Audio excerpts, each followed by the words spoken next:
자, 이번 시간에는 기초다지기에 있는 근로소득의 범위와 비과세하는 근로소득을 배우도록 하겠습니다. 자, 근로소득의 범위 먼저 볼게요. 근로소득은 해당 과세기간에 발생한 다음에 소득으로 한다. 첫 번째가 근로를 제공함으로써 받는 봉급, 급료, 보수, 세비, 임금 뭐 이런 유사한 성질의 것들을 다 우리는 근로소득이라고 합니다. 그냥 월급 이런 얘기겠죠. 그 다음 두 번째, 법인의 주주총회나 사원총회, 이와 유사한 의결기관의 결의에 의해서 상여로 받는 소득. 어떤 주주총회 등에 의해서 상여를 받는 거, 이런 거 보고 이제 우리는 잉여금 처분에 의한 상여라고 부릅니다. 그 다음에 법인세법에 따라서 상여로 처분된 금액.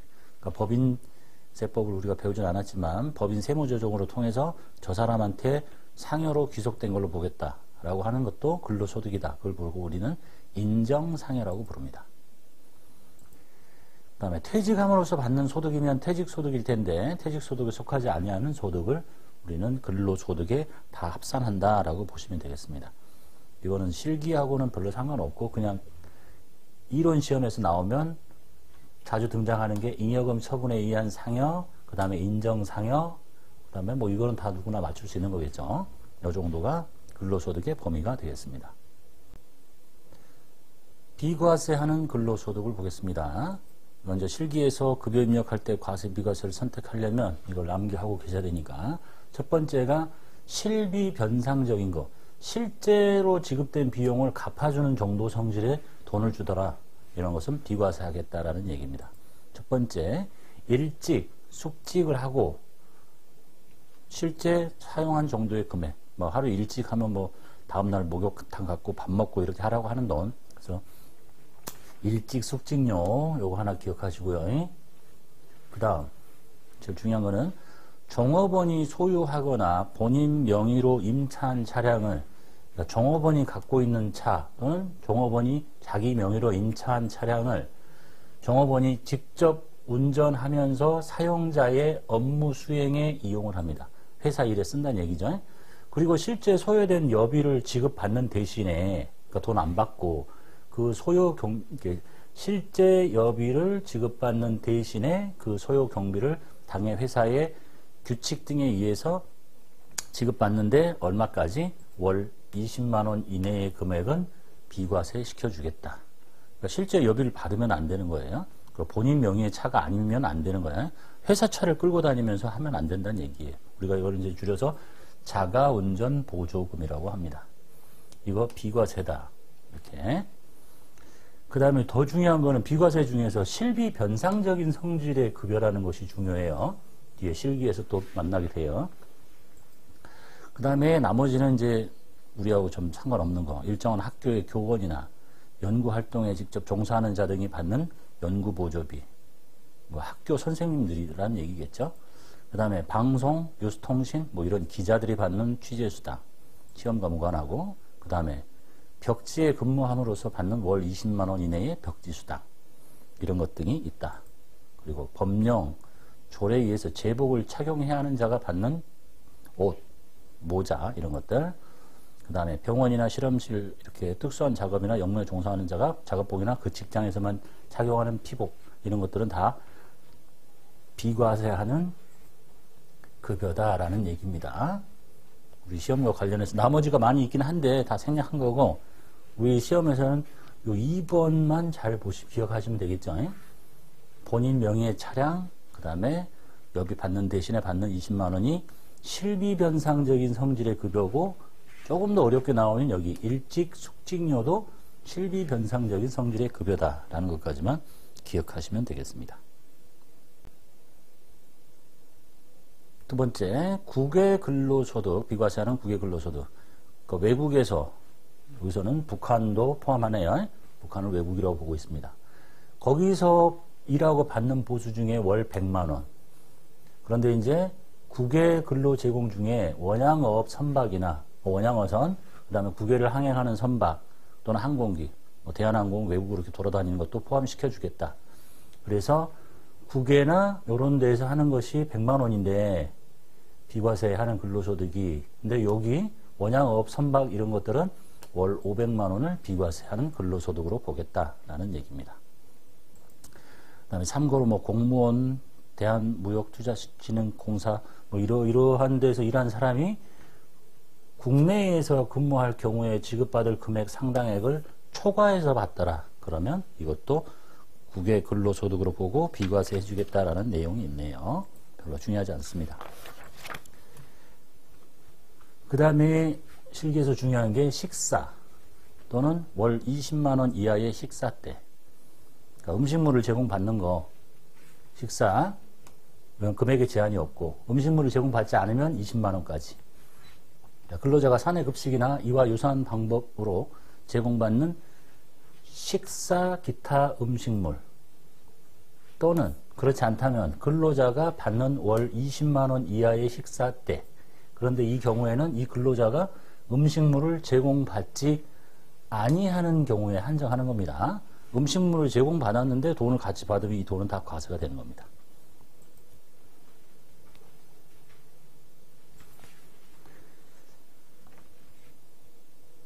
그 다음에 비과세하는 근로소득 중에서 월정액 급여 210만 원 이하로서 월정액 급여가 210만 원 이하인 근로자인데, 그리고 두 번째 조건, 직전 과세기간 총 급여가 3천만 원 이하인 사람이 받는 초과 근로수당이 비과세입니다.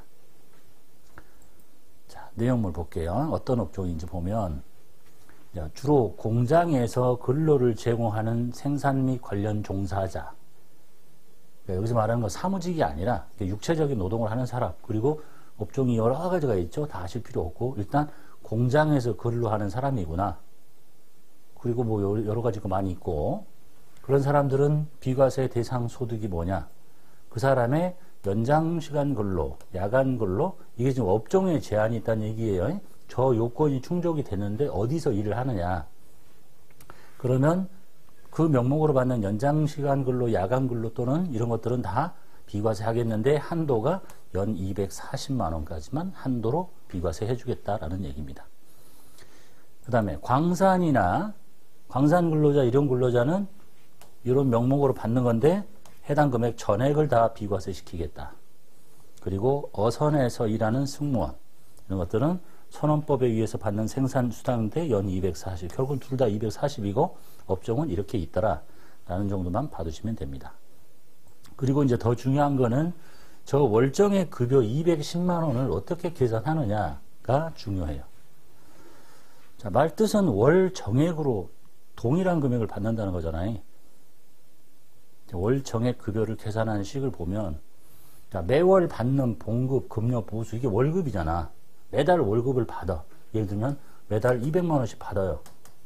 이렇게 비과세 되는 거 빼고, 그리고 그 속에서 만약에 상여 등 부정기로 받는 게 들어있더라. 어떤 달은 상여를 받고 안 받고 그러면 이건 정액이 아니잖아요.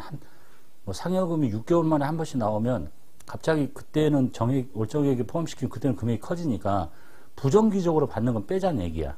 매달 받는 것 중에 혹시 어떤 달은 상여를 100 받았다. 그럼 얘는 월정액이 아니다. 이런 얘기예요. 매달 규칙적으로 받는 거, 부정기적으로 받는 거 빼고, 그 다음에 중요한 게 이거예요. 실비 변상적인 성질의 급여도 빼겠다. 이런 얘기야.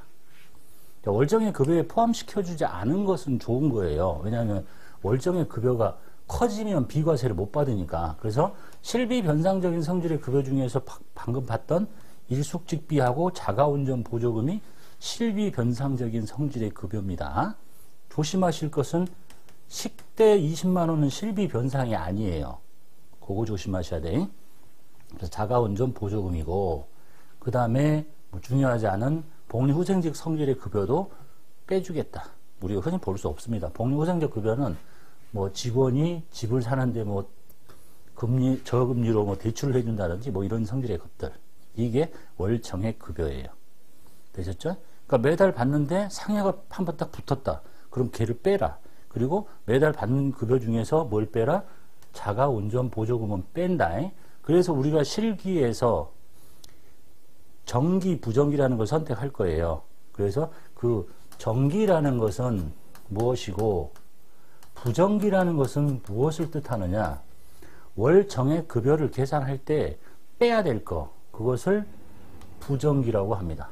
즉 대표적인 게 상여, 그 다음에 자가운전보조금, 이런 것들은 컴퓨터가 월정액 급여를 자동으로 계산할 테니까 월정액 급여 계산에서 빠지는 이 부정기적인 상여들, 그 다음에 이런 것들은 부정기라고 써라. 그래야 월정액 급여를 자동으로 계산할 거니까 라는 뜻입니다.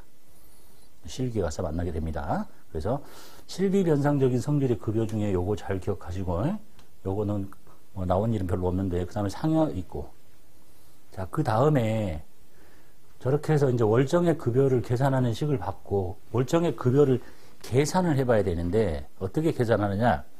자기가 받은 월정액 급여가 있죠. 그러니까 매달 받는데, 여기서 뭘 빼라고? 상여 같은 부정기적인 거 빼고, 자가운전보조금 빼고, 이렇게 다 뺐어요. 이만큼이야. 이게 이제 이렇게 되는지를 봐야 되는데, 만약에 이렇게 돼가지고 저 사람이 여기가 200만 원이 딱 됐어요. 그런데 그달 뭘 받냐면 연장근로수당을 받아. 연장근로수당을 40만 원 이렇게 받았어요. 이거를 월정액 급여에 포함시키면은 어떻게 돼요? 얘를 과세시킬 건지 비과세시킬 건지를 계산하는데 여기 월정액 급여를 계산해가지고 여기다 이걸 더해버려. 그럼 얼마가 되지? 240만 원이 돼버리잖아. 그럼 비과세를 못 받게 되는 사람이 되지. 그래서 말이 안 된다. 이건 빼야지 당연히. 이해되셨죠? 얘가 과세가 되는지 비과세가 되는지를 기준으로 계산을 하는데 그걸 더해버리면 월정액 급여가 높아져가지고 비과세를 못 받게 되잖아요. 그래서 매월 고정적으로 받는 것 중에 부정기적으로 받는 상여와 자가운전 보조금을 빼고 실비변상적인 급여 빼고 연장근로수당, 야간근로수당 명목으로 받는 금액도 제거시킨 그 금액이 210 이하이면 그때 받는 이 연장근로수당, 뭐 야간근로수당이 비과세로 처리된다라는 얘기입니다. 얼마까지? 210만 원까지, 240만 원까지 계속 쌓여서. 그렇게 쌓였는데 240이 넘치면 이제 그때부터 과세가 된다 이런 얘기예요. 이게 월정액 급여에 대한 얘기입니다. 자, 여기서 중요하지 않고 급여자 입력할 때 그 내용들을 좀 알고 있어야 이해가 쉬울. 그 다음에 비과세하는 근로소득에서 월 20만 원 이내의 보육수당, 종전에는 출산과 보육을 묶어서 하나였는데 이제 쪼개져서 보육수당, 출산수당이 별개로 쪼개됐습니다. 월 20만 원 이내. 근로자 또는 배우자의 해당 과세기간 개시일 기준으로 6세 이하의 자녀를 가지고 있다. 그러면 그 자녀의 보육과 관련해서 사용자로부터 지급받는 급여 중에서 20만 원 이내의 금액은 비과세하겠다. 이게 이제 보육수당.